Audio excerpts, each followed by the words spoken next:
باللہ من الشیطان الرجیم بسم اللہ الرحمن الرحیم الحمد للہ رب العالمین والصلاة والسلام علی محمد وعلی آلہ الطیبین الطاہرین المعصومین واللعنۃ الدائمۃ علی اعدائہم اجمعین اما بعد فقد قال اللہ سبحانہ وتعالی فی کتابہ المجید بسم اللہ الرحمن الرحیم شہر رمضان الذي انزل فیہ القرآن ھدی للناس وبینات من الھدی والفرقان۔ محترم ناظرین کرام، قرآن مجید کے 26ویں پارے کا خلاصہ آپ کی خدمت میں حاضر ہے۔ قرآن مجید کے 26ویں پارے میں سورہ مبارکہ جاثیہ کی باقی ماندہ آیتیں یعنی آیت نمبر 33 سے لے کر آیت نمبر 37 تک، اور اس کے علاوہ سورہ احقاف، سورہ محمد، سورہ الفتح، سورہ حجرات، سورہ قاف اور سورہ ذاریات کی ابتدائی 30 آیتیں اس پارے میں شامل ہیں۔ اس پارے کی ابتدائی آیت میں، جو کہ سورہ جاثیہ کی تقریباً اختتامی آیات ہیں، اس میں خداوند کریم نے کافروں کے عذاب کا تذکرہ کیا اور فرمایا کہ یہ جس عذاب خدا کا مذاق اڑاتے ہیں وہی عذاب ان کو آ گھیر لے گا، اور ان سے کہا جائے گا کہ وَقِيلَ الْيَوْمَ نَنْسَاكُمْ كَمَا نَسِيتُمْ لِقَاءَ يَوْمِكُمْ هَذَا وَمَأْوَاكُمُ النَّارُ وَمَا لَكُمْ مِن نَاصِرِينَ۔ ان سے کہا جائے گا کہ تمہیں آج ویسے ہی بھلا دیا گیا کہ جس طریقے سے تم ہماری ملاقات کو آج کے دن بھلا چکے تھے، اور جو تمہارا ٹھکانہ ہے وہ آتش جہنم ہے، اور آج تمہارا کوئی مددگار نہیں ہے۔ یہ عذاب خداوند کریم نے ان کو اس وجہ سے بھیجا کہ یہ اللہ کی آیات کا مذاق اڑاتے تھے اور دنیا کی زندگی نے ان کو دھوکے میں ڈال دیا۔ آخری آیت میں خداوند کریم نے اپنی حمد اور اپنی کبریائی کو بیان فرمایا۔ اس کے بعد جو سورہ ہے وہ سورہ مبارکہ احقاف ہے کہ جس کی 35 آیتیں ہیں۔ ابتدائی آیت میں خداوند کریم نے ذکر فرمایا کہ زمین اور آسمان اور جو کچھ ان دونوں کے درمیان ہے، خداوند کریم نے ان سب کو برحق خلق کیا ہے اور ایک معینہ مدت تک کے لیے خلق فرمایا ہے۔ فرمایا کہ وَمَا خَلَقْنَا السَّمَاوَاتِ وَالْأَرْضَ وَمَا بَيْنَهُمَا إِلَّا بِالْحَقِّ وَأَجَلٍ مُّسَمًّى وَالَّذِينَ كَفَرُوا عَمَّا أُنذِرُوا مُعْرِضُونَ، کہ ہم نے آسمانوں کو اور زمین کو اور جو کچھ آسمانوں اور زمین کے درمیان ہے ان کو خلق نہیں کیا مگر یہ کہ حق کے ساتھ اور ایک معینہ مدت تک کے لیے خلق کیا، لیکن جو لوگ کافر ہو گئے ہیں وہ جس چیز سے ان کو ڈرایا جاتا ہے وہ اس سے منہ پھیر لیتے ہیں۔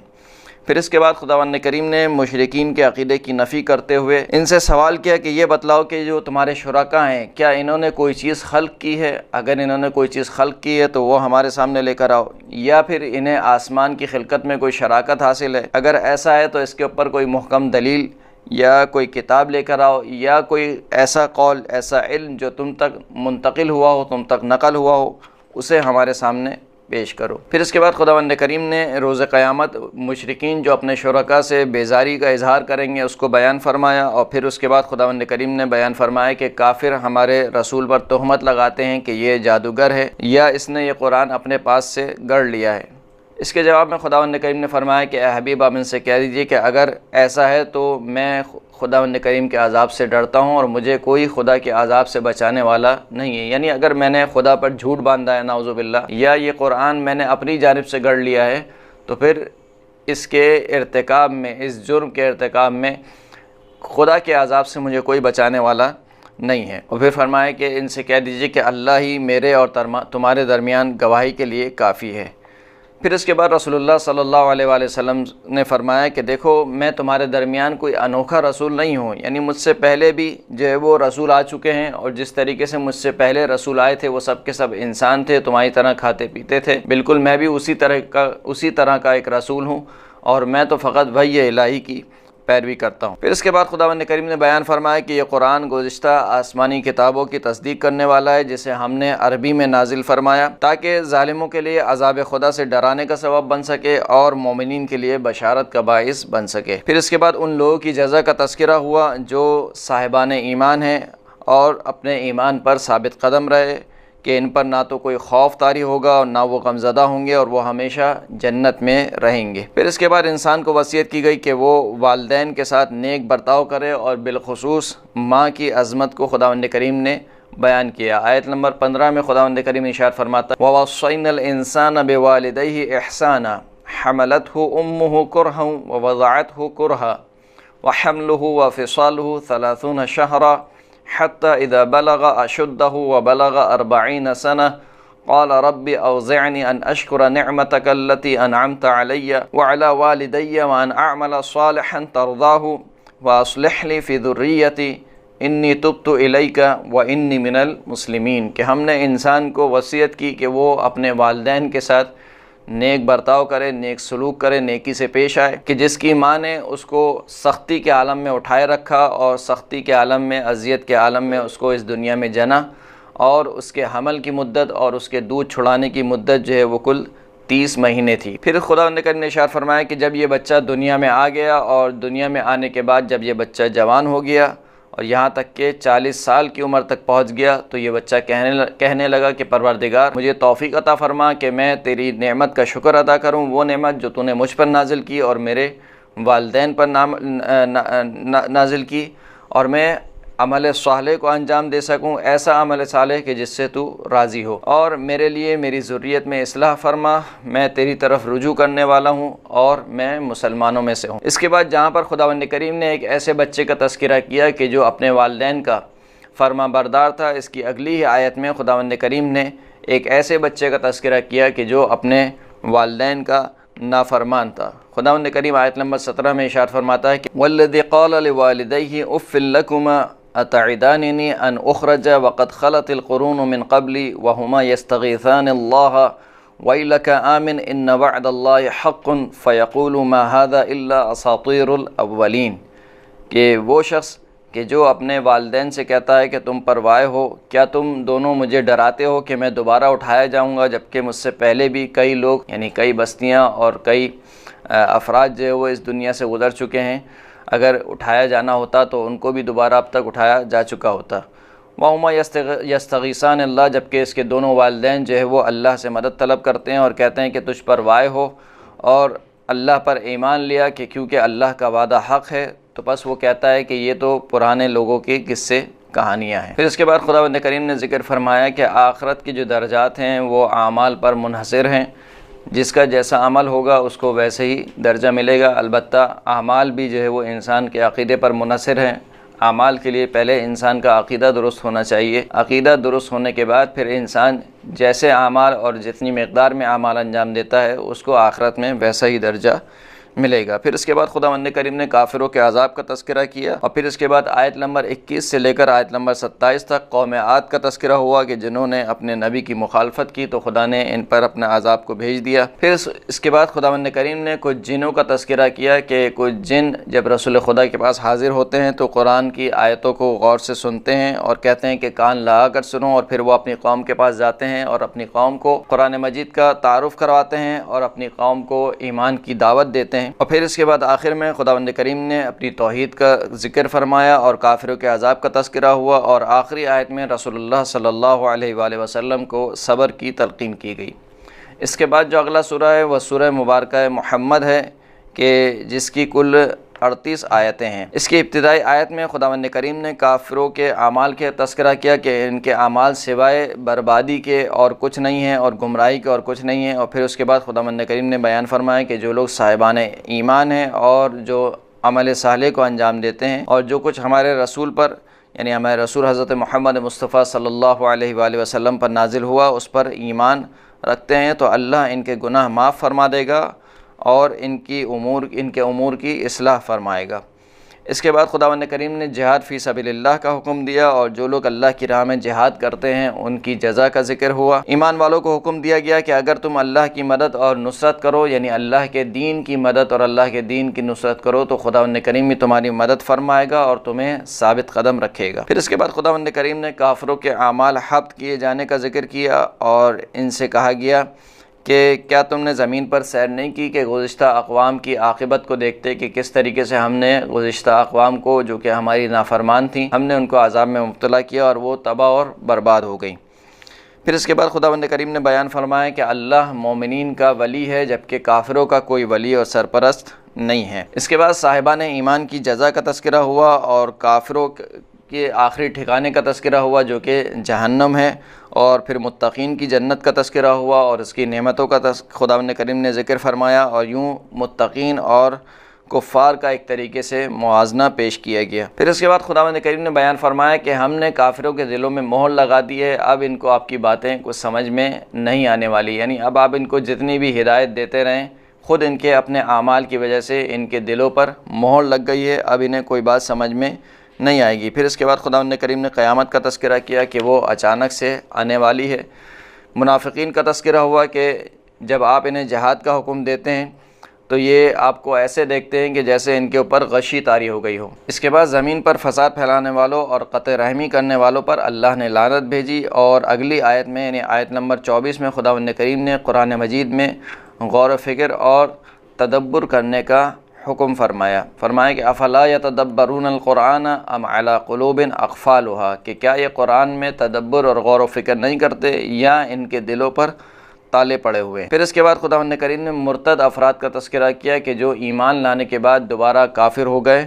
کہ شیطان نے ان کے عمل کو اچھا بنا کر پیش کیا اور انہیں آرزو میں مبتلا کیا، اور پھر خداوند کریم نے ان کے عذاب کا تذکرہ کیا۔ پھر اس کے بعد دوبارہ خداوند کریم نے منافقین کا تذکرہ کیا کہ اگر اللہ چاہتا تو آپ کو ان منافقین کی پہچان کروا دیتا کہ جو اپنے سینے میں اسلام کے خلاف بغض اور کینہ چھپائے رکھتے ہیں۔ پھر خداوند کریم نے صاحبان ایمان کو اللہ اور اللہ کے رسول کی اطاعت کا حکم دیا، اور اس بات کو بیان فرمایا کہ جو شخص بھی کفر کی حالت میں مر گیا خداوند کریم اسے ہرگز نہیں بخشے گا۔ اس کے بعد دنیا کی حقیقت بیان کی گئی، اور آخری آیات میں بیان ہوا کہ جب تمہیں اللہ کی راہ میں انفاق کا حکم دیا جاتا ہے تو تم میں سے بعض لوگ جو ہیں وہ بخل کرنے لگتے ہیں، اور پھر خداوند کریم نے بخل کی مذمت کی اور اس بات کا بیان فرمایا کہ دیکھو جو اللہ تمہیں انفاق کا حکم دے رہا ہے تو نعوذ باللہ ایسا نہیں ہے کہ اللہ کے پاس کچھ کمی ہے یا اللہ تم سے کچھ چاہتا ہے، بلکہ خداوند کریم تو بے نیاز ہے، اس کو کسی کے خزانے کی اور کسی کے مال و دولت کی اس کو کوئی ضرورت نہیں ہے، بلکہ یہ انفاق خود تمہارے لیے، تمہارے اپنے نفسوں کے لیے بہتر ہے۔ اس کے بعد جو اگلی سورہ شروع ہوتی ہے وہ سورہ مبارکہ فتح ہے کہ جس کی کل 29 آیتیں ہیں۔ پہلی آیت میں خداوند کریم نے اپنے حبیب کو فتح مبین، واضح اور کھلی ہوئی فتح کی نوید سنائی کہ اکثر مفسرین کے مطابق اس فتح سے مراد صلح حدیبیہ ہے، اور صلح حدیبیہ کے واقعے کی طرف خداوند کریم نے اشارہ فرمایا، اور صلح حدیبیہ کو فتح مبین قرار دیا گیا۔ اس صلح سے بعض مسلمانوں کو کچھ تحفظات سے، اور وہ یہ صلح نہیں کرنا چاہتے تھے، وہ چاہتے تھے کہ ہم جو ہے وہ کفار سے لڑیں، تو خداوند کریم نے آیت نمبر 4 میں ارشاد فرمایا کہ هو الذی انزل السکینۃ فی قلوب المؤمنین لیزدادوا ایمانا مع ایمانہم وللہ جنود السماوات والارض وکان اللہ علیما حکیما، کہ خداوند کریم وہ ہے کہ جس نے سکون اور اطمینان کو مومنین کے دلوں میں نازل کیا۔ یعنی جب یہ صلح حدیبیہ کا واقعہ ہو رہا تھا تو بعض مومنین کہ جو جوشیلے مومنین تھے اور ان کو کچھ تحفظات تھے اس صلح پر، تو ان کے متعلق خداوند کریم نے فرمایا کہ ہم نے مومنین کے دلوں میں سکون اور اطمینان کو نازل کیا تاکہ ان کا ایمان جو ہے وہ اضافہ ہو سکے ان کے ایمان میں، اور خداوند کریم کے لیے ہی آسمانوں اور زمین کے لشکر ہیں، اور خداوند کریم جاننے والا بھی ہے اور صاحب حکمت بھی ہے۔ اس کے بعد خداوند کریم نے مومنین اور مومنات کی جزا اور منافقین اور منافقات کے عذاب کا تذکرہ کیا۔ اس آیت میں خداوند کریم نے خاص اہتمام کیا، یعنی گزشتہ قرآن مجید کی آیات میں عمومی طور پر مردوں کے لیے جو صیغہ استعمال ہوتا ہے یعنی مومنین اور منافقین وہ استعمال ہوا، لیکن اس آیت میں خداوند کریم نے باقاعدہ مومنین اور مومنات اور منافقین اور منافقات کو الگ الگ کر کے ذکر فرمایا۔ اس کے بعد آیت نمبر 8 اور آیت نمبر 9 میں خداوند کریم نے رسالت کے مقصد کو بیان فرمایا کہ انا ارسلناک شاہدا ومبشرا ونذیرا لتؤمنوا باللہ ورسولہ وتعزروہ وتوقروہ وتسبحوہ بکرۃ واصیلا، کہ بے تحقیق ہم نے آپ کو گواہ بنا کر بھیجا اور بشارت دینے والا اور اللہ کے عذاب سے ڈرانے والا بنا کر بھیجا، تاکہ اے مسلمانوں تم اللہ پر ایمان لاؤ اور اللہ کے رسول پر ایمان لاؤ، اور اللہ کے رسول کی عزت اور توقیر اور ان کا احترام کرو، اور صبح و شام اللہ کی تسبیح کرو۔ اس کے بعد آیت نمبر 10 میں خداوند کریم نے بیت رضوان یا بیت شجرہ جسے کہا جاتا ہے اس کا ذکر فرمایا، اور ارشاد ہوا کہ ان الذین یبایعونک انما یبایعون اللہ ید اللہ فوق ایدیہم فمن نکث فانما ینکث علی نفسہ ومن اوفی بما عاہد علیہ اللہ فسیؤتیہ اجرا عظیما، کہ بے تحقیق جن لوگوں نے آپ کی بیعت کی انہوں نے فقط اللہ کی بیعت کی اور اللہ کا ہاتھ تمام ہاتھوں پر بلند ہے، بس جو شخص بھی بیعت کرنے کے بعد بیعت کو توڑ دے تو وہ خود اپنے نفس پر نقصان اور اپنے نفس پر جو ہے وہ اس نے اس وبال کو لیا ہے، اور جو شخص بھی اللہ سے کیے گئے عہد کو وفا کرے تو خداوند کریم اس کو اجر عظیم عطا فرمائے گا۔ پھر اس کے بعد خداوند کریم نے منافقین کا تذکرہ کیا کہ جو جنگ میں شرکت نہ کرنے کے لیے طرح طرح کے بہانے رسول اللہ صلی اللہ علیہ وآلہ وسلم کے سامنے پیش کرتے ہیں، اور خداوند کریم نے ان کی مذمت فرمائی اور فرمایا کہ یہ تو چاہتے ہی نہیں ہیں کہ رسول اللہ صلی اللہ علیہ وآلہ وسلم اور ان کے اصحاب جنگ سے صحیح و سلامت اپنے گھروں کو واپس پلٹیں۔ تو خداوند کریم نے ان عذاب سعیر کا وعدہ دیا، اور پھر بیان فرمایا کہ منافقین جب مال غنیمت کا سنتے ہیں تو فوراً سے کہتے ہیں کہ ہمیں بھی اپنے ساتھ لے چلیں۔ پھر اس کے بعد خداوند کریم نے ان افراد کا تذکرہ کیا کہ جنہیں اللہ نے جنگ میں شرکت کرنے سے معاف رکھا، جیسے اندھے، لنگڑے یا مریض افراد کے جو جنگ میں شرکت کرنا جن کے لیے باعث زحمت و مشقت ہے، خداوند کریم نے کہا کہ ان کے اوپر کوئی حرج نہیں ہے اگر یہ جنگ میں شرکت نہ کریں۔ اور پھر دوبارہ آیت نمبر 18 میں خداوند کریم نے بیعت رضوان یا بیعت شجرہ کا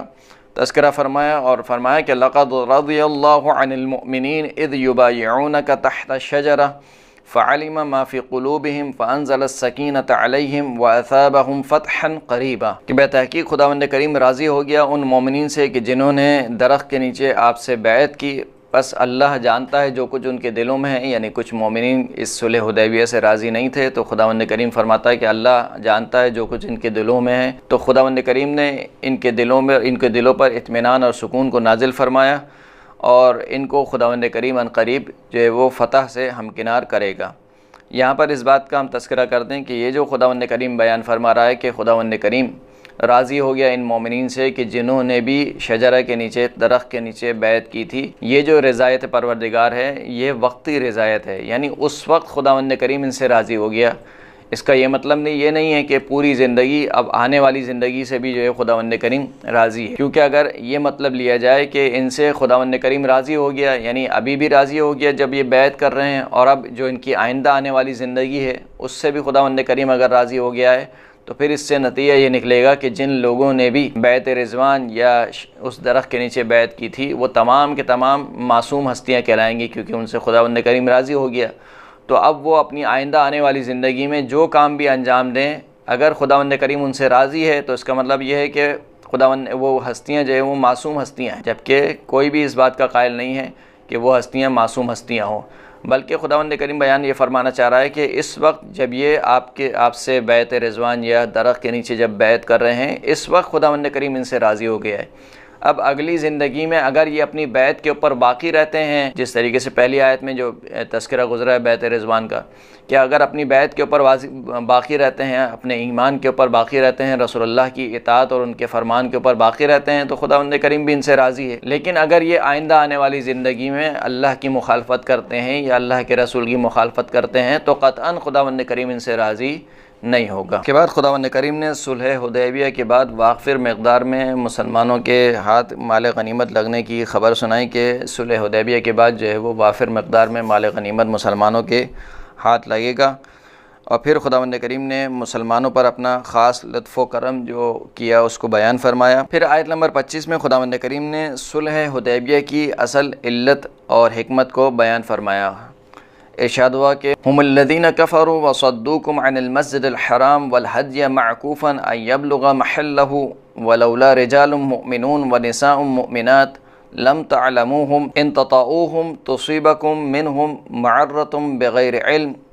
فيدخل الله في رحمته من يشاء لو تزيلوا لعذبنا الذين كفروا منهم عذابا أليما۔ خداوند کریم بیان فرماتا ہے کہ یہی وہ لوگ ہیں کہ جنہوں نے کفر اختیار کیا اور جو تمہیں مسجد الحرام سے روکتے ہیں، اور جو قربانی کے اونٹ ہیں ان کو اپنی جگہ پر جانے سے روکتے ہیں۔ اور پھر خداوند کریم بیان فرماتا ہے کہ اگر کچھ مومنین اور مومنات مکہ میں نہ ہوتے کہ جن کے بارے میں تمہیں علم نہیں ہے، اور تم اپنی نادانستگی میں ان کو بھی ہلاک کر ڈالتے، اور پھر ان کی جو ذلت تھی یا ان کا جو نقصان تھا وہ تمہارے حصے میں بھی آتا، تو پھر خداوند کریم ضرور تمہیں جنگ کا حکم دیتا ہے۔ یعنی یہ جو صلح حدیبیہ واقع ہوئی ہے، اس کی ایک بڑی وجہ یہ ہے کہ مکہ میں کچھ مومنین اور کچھ مومنات ایسے تھے کہ جن کے بارے میں مسلمانوں کو علم نہیں تھا۔ خداوند کریم فرماتا ہے کہ اگر ہم تمہیں جنگ کا حکم دے دیتے تو تم ان مسلمانوں کو بھی ہلاک کر ڈال۔ تو اس وجہ سے خداوند کریم نے جنگ کو روکا تاکہ خداوند کریم جس کو چاہے اپنی رحمت میں داخل کرے، اور اگر یہ دو الگ الگ ہوتے، یعنی کفار اور مومنین الگ الگ ہوتے، تو پھر خداوند کریم جو کفار ہیں ان کو دردناک عذاب میں مبتلا فرماتا۔ پھر اس کے بعد خداوند کریم نے بیان فرمایا کہ ہم نے اپنے رسول کو جو خواب دکھایا تھا فتح مکہ کا، وہ فتح مکہ کا خواب ہم نے سچ کر دکھایا، اور رسول اللہ کو ہم نے فتح مکہ سے سرفراز فرمایا۔ اور پھر آخری آیت میں خاص اصحاب پیغمبر صلی اللہ علیہ وآلہ وسلم کی خصوصیات جو کہ توریت اور انجیل میں ذکر ہوئیں، ان کو خداوند کریم نے بیان فرمایا۔ اس کے بعد جو اگلی سورہ ہے وہ سورہ مبارکہ حجرات ہے، کہ جس کی کل 18 آیات ہیں، اور اس کی ابتدائی آیت میں خداوند کریم نے مسلمانوں کو الہی نمائندے کا ادب اور احترام کرنا سکھلایا ہے، اور اس بات کو بیان فرمایا ہے کہ جو الہی نمائندہ ہے وہ اگرچہ کہ دیکھنے میں انسانوں کی جنس سے ہے اور تمہاری طرح کھاتا پیتا ہے، لیکن اس کا یہ مطلب نہیں ہے کہ وہ بالکل ہی تمہاری طرح ہیں، کہ تم اپنے جیسا برتاؤ اس کے ساتھ کرو، کہ جیسے اپنے میں سے ایک دوسرے کو آواز لگاتے ہو بالکل اسی طریقے سے اس کو آواز لگاؤ، یا جیسے اپنے آپس میں ایک دوسرے کے ساتھ برتاؤ کرتے ہو اسی طریقے کا برتاؤ اس کے ساتھ کرو۔ اور یہاں تک کہ سخت الفاظ میں خداوند کریم نے مذمت کی کہ جو ہمارے رسول کا احترام نہیں کرے گا، ہمارے رسول کو بالکل ویسے پکارے گا کہ جیسے آپس میں ایک دوسرے کو پکارتا ہے، تو خداوند کریم اس کے اعمال حبط کر لے گا۔ یعنی یہ خداوند کریم کی جانب سے بہت بڑی تحدید ہے مسلمانوں کے لیے، کہ اگر تم نے ہمارے رسول کا احترام نہیں کیا تو تمہارے سارے اعمال حبط ہیں، اگرچہ کہ تم نمازیں پڑھ رہے ہو، روزے رکھ رہے ہو، حج انجام دے رہے ہو، لیکن اگر ہمارے رسول کا احترام نہیں کرتے تو تمہارے سارے اعمال تمہارے منہ پر مار دی جائیں گے۔ خداوند کریم ابتدائی آیت میں ارشاد فرماتا ہے کہ یا ایھا الذین آمنوا لا تقدموا بین یدی اللہ ورسولہ واتقوا اللہ ان اللہ سمیع علیم۔ اے ایمان والو، اللہ اور اللہ کے رسول پر آگے نہ بڑھو، مقدم نہ ہو، اللہ کا تقوی اختیار کرو کہ خداوند کریم سننے والا بھی ہے اور جاننے والا بھی ہے۔ پھر ارشاد ہوا کہ یا ایھا الذین آمنوا لا ترفعوا اصواتکم فوق صوت النبی ولا تجہروا لہ بالقول کجہر بعضکم لبعض ان تحبط اعمالکم وانتم لا تشعرون، کہ اے ایمان والو، اپنی آوازوں کو ہمارے نبی کی آواز پر بلند نہ کرو، اور ہمارے نبی کو ایسے مت پکارو کہ جیسے تم آپس میں ایک دوسرے کو پکارتے ہو، کہ اگر تم نے یہ کام کیا تو تمہارے اعمال حبط ہو جائیں گے اور تمہیں معلوم بھی نہیں پڑے گا۔ پھر ارشاد ہوا کہ ان الذین یغضون اصواتهم عند رسول اللہ اولئک الذین امتنح اللہ قلوبهم للتقوی لهم مغفرۃ واجر عظیم،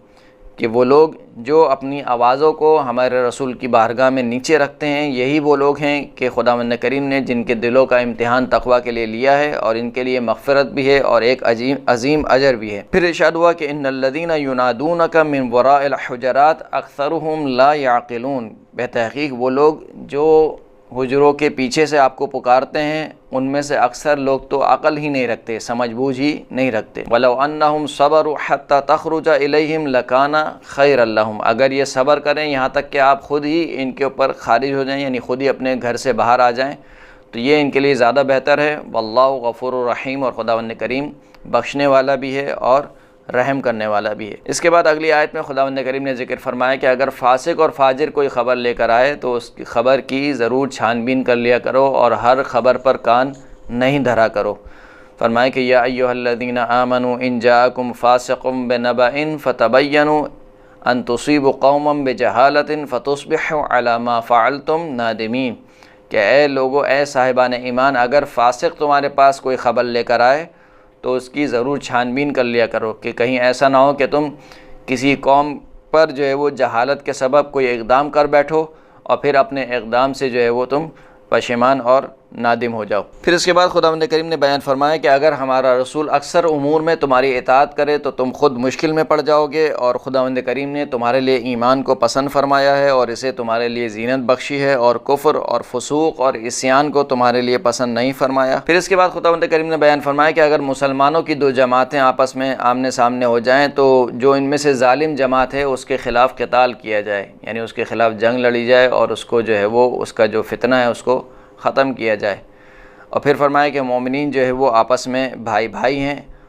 بس آپس میں جو ہے وہ ایک دوسرے کی اصلاح کرواؤ اور اللہ کا تقوی اختیار کرو۔ پھر اس کے بعد خداوند کریم نے مزید اخلاقی احکامات کو بیان کرتے ہوئے بیان فرمایا کہ کوئی قوم کسی دوسری قوم کا مذاق نہ اڑائے، اور ایک دوسرے کو برے القاب سے نہ پکارے، اور ایک دوسرے کے عیب بیان نہ کرے، کہ ممکن ہے کہ جس دوسری قوم کا مذاق اڑایا جا رہا ہے یا جس دوسری قوم کے عیب بیان کیے جا رہے ہیں وہ قوم تم سے زیادہ بہتر۔ پھر فرمایا کہ بدگمانی سے بچو، تجسس نہ کرو اور ایک دوسرے کی غیبت نہ کرو، اور جو شخص بھی کسی مومن بھائی کی غیبت کرتا ہے بالکل ایسی ہے کہ جیسے وہ اس کا گوشت کھاتا ہے۔ پھر اس کے بعد خداوند کریم نے بیان فرمایا کہ تمہارے درمیان جو ثقافتی اور علاقائی اور لسانی اختلافات ہیں گے وہ فقط اس وجہ سے ہیں کہ تاکہ ایک دوسرے سے پہچانے جاؤ، یعنی اگر کسی کی زبان مثال کے طور پر عربی ہے اور کسی کی زبان غیر عربی ہے، یا کسی کی زبان اردو ہے، کسی کی زبان سندھی ہے، کسی کی زبان کچھ اور ہے، کوئی انگریزی بولتا ہے، کوئی مثال کے طور پر ہندی بولتا ہے، تو یہ جو اختلافات خداوند کریم نے رکھے ہیں، اسی طریقے سے ثقافت کا اختلاف ہے کہ کوئی شلوار قمیص پہنتا ہے، کوئی پینٹ شرٹ پہنتا ہے مثال کے طور پر، یا دوسرے اور اختلافات ہیں، یہ اختلافات کبھی بھی برتری اور فضیلت کا باعث نہیں ہے کہ مثال کے طور پر جو شخص پینٹ شرٹ پہنتا ہے وہ سمجھے کہ میں برتری رکھتا ہوں اس پر جو کہ شلوار قمیص پہنتا ہے، یا جو شخص عربی بولتا ہے وہ سمجھے کہ میری برتری ہے اس پر کہ جو اعجمی ہے، جو عربی نہیں بولتا، یا جو انگریزی بولتا ہے وہ یہ سمجھے کہ میں برتری اور فضیلت رکھتا ہوں کیونکہ میں انگریزی جانتا ہوں۔ خداوند کریم فرماتا ہے کہ یہ تمام اختلافات ہم نے فقط اس وجہ سے رکھے ہیں کہ تاکہ تم ایک دوسرے کو پہچانے جاؤ کہ یہ کس جگہ کا رہنے والا ہے، یہ کس قوم کا ہے، ورنہ یہ چیزیں کبھی بھی فضیلت اور برتری کا باعث نہیں ہے۔ جو چیز فضیلت اور برتری کا باعث ہے وہ کیا ہے؟ خداوند کریم کا تقوی ہے، کہ خداوند کریم نے بیان فرمایا کہ ان اکرمکم عند اللہ اتقاکم، کہ بتحقیق تم میں سے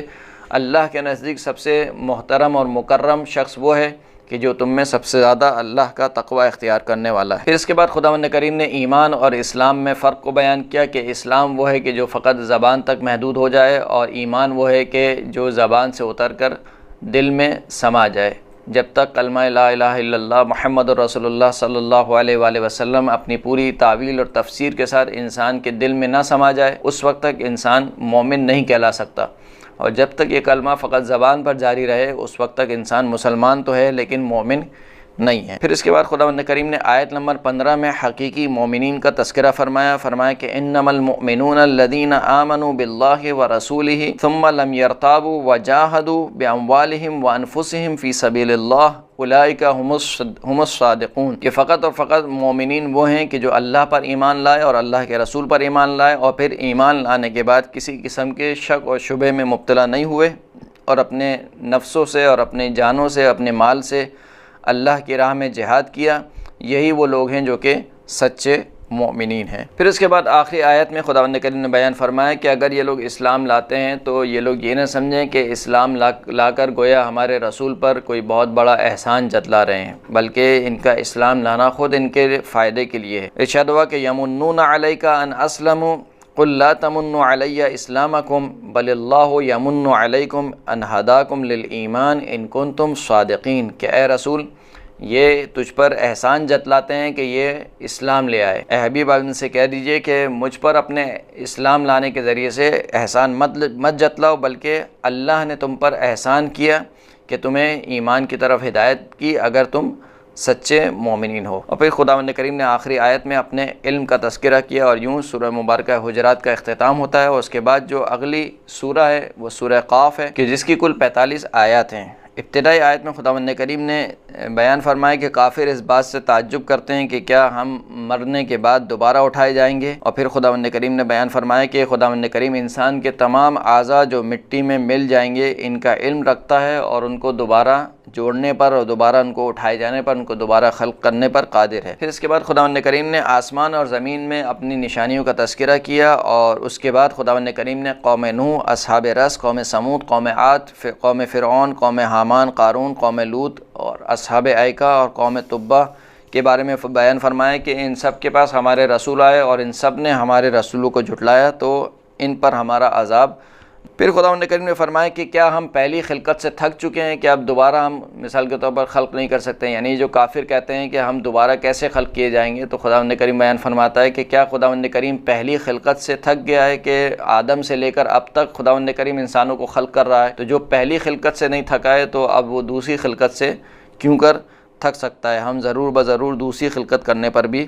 قادر ہیں۔ اس کے بعد خداوند کریم نے اپنے علم کا تذکرہ کیا کہ خداوند کریم انسان کے بارے میں اور جو کچھ انسان کے دل میں اور انسان کے نفس میں خطور کرتا ہے اس کو خداوند کریم جانتا ہے اور اس سے باخبر ہے۔ پھر دو فرشتوں کا تذکرہ ہوا کہ جو انسان کے اعمال مسلسل لکھ رہے ہیں، موت کی سختی اور سور پھونکے جانے اور روز محشر کے حالات کا تذکرہ ہوا۔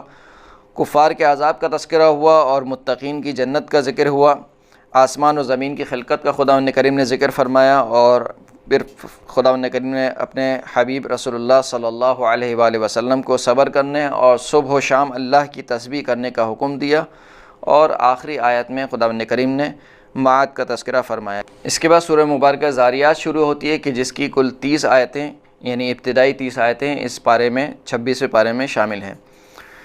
ابتدائی آیت میں خداوند کریم نے چند قسمیں کھا کر خداوند کریم نے بیان فرمایا کہ قیامت برحق ہے، اور فیصلے کا دن اور حساب و کتاب کا دن جو ہے وہ برحق ہے۔ پھر اس کے بعد خداوند کریم نے ذکر فرمایا کہ جو قیامت کے منکر ہیں ان کے پاس اپنے دعوے کے لیے کوئی محکم دلیل نہیں ہے۔ کفار کی سزا اور متقین کی جزا کا ذکر ہوا، اور متقین کی کچھ صفات بیان ہوئیں۔ آسمان و زمین میں اور خود انسان میں خداوند کریم نے جو توحید کی نشانیاں رکھی ہیں ان کی طرف انسان کو توجہ دلائی، اور پھر اس کے بعد آخر میں خداوند کریم نے حضرت ابراہیم علیہ السلام کے مہمانوں کا تذکرہ کیا کہ جو پہلے حضرت ابراہیم کے پاس آئے اور حضرت ابراہیم کو بشارت دی ایک لڑکے کی، اور جب حضرت ابراہیم نے ان سے پوچھا کہ تم کس قوم کی طرف تم کو بھیجا گیا ہے، تو فرمایا کہ ہم قوم لوط کی طرف ہم کو بھیجا گیا ہے تاکہ ان کی قوم کو عذاب میں مبتلا کریں، سوائے جناب لوط اور ان کے اہل بیت کے، سوائے ان کی بیوی کے کہ جو کہ راہ راست پر نہیں تھیں۔ اور یوں اس طریقے سے یہ 26ویں پارے کا اختتام ہوتا ہے۔ وآخر الدعوانا ان الحمد للہ رب العالمین۔